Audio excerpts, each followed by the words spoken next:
সোমবার গভীর রাতের আধারে এক জনজাতি গৃহস্থের রাবার বাগান কেটে ধ্বংস করে দিল দুষ্কৃতিকারীরা। মঙ্গলবার সকালে বাগানে এসে কান্নায় ভেঙে পড়েন গৃহস্থ শ্যামল দেব বর্মা।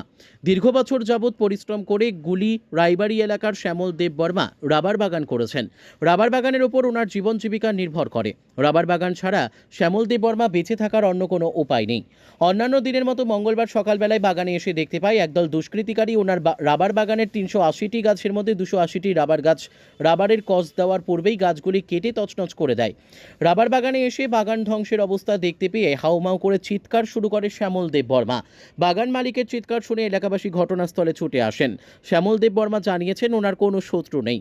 কী কারণে দুষ্কৃতিকারীরা ওনার এরকম ক্ষতি করেছেন সে বিষয়ে তিনি কিছুই বলতে পারছেন না। তবে এলাকাবাসী উক্ত ঘটনার সুস্থ তদন্তক্রমে অভিযুক্তদের কঠোর শাস্তি দেওয়ার দাবি জানিয়েছেন। উক্ত ঘটনাকে ঘিরে এলাকায় তীব্র উত্তেজনা ছড়িয়ে পড়ে। বিকাল রাত্রের ঘটনা, 9টার রাত্রের ঘটনা। আমরা জানি না যে আমাদের এলাকাবাসী লোক এরকম দুষ্ট লোক থাকবে, আমরা কল্পনা করতে পারি না। বরং আজকে সকালে আমরা গাছ কাটার জন্য বাগানে এসেছিল। বাগানে এসে দেখলাম যে আমাদের বাগানগুলো এখানে কাটাবার জন্য কোনো একটা সুবিধা ছিল না। এই দুষ্ট কাল রাতে এরকম কাজ করবে আমরা কল্পনা করতে পারছি না। বরং কি বলবো যে আমাদের এলাকার বাসী আমরা এটা নিয়ে নির্ভরশীল করি, আমরা এটার উপর আমরা খাদ্য সংগ্রহণ করি।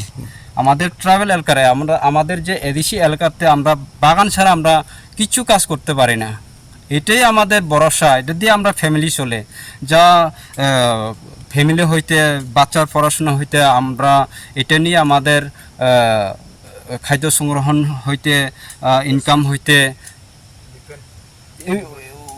অল টোটাল আমরা এটা দিয়েই আমরা নির্ভর করি। কিন্তু আজকে যে এরকম কাজ করে দুষ্টামি করছে, এটা কি পদক্ষেপ নেব আমরা প্রস্তুত আছি। আমাদের এলাকার বাসী সবাইকে আমরা জানাচ্ছি আজকে সকালে সব আমরা আসার পরে দেখার পর্যন্ত এখন কি স্টেপ নেবে আমরা আবার সিদ্ধান্ত করব।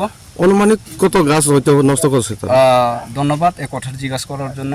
এখানে টোটালি 400 বাগান লাগানো ছিল।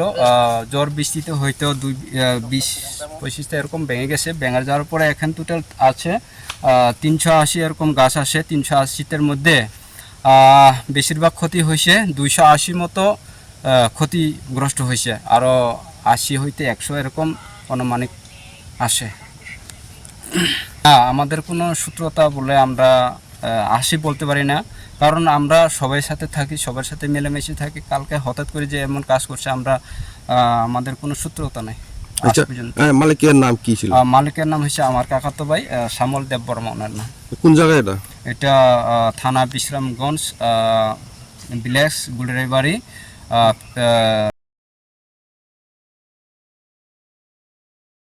Bureau report, news daily Bharat.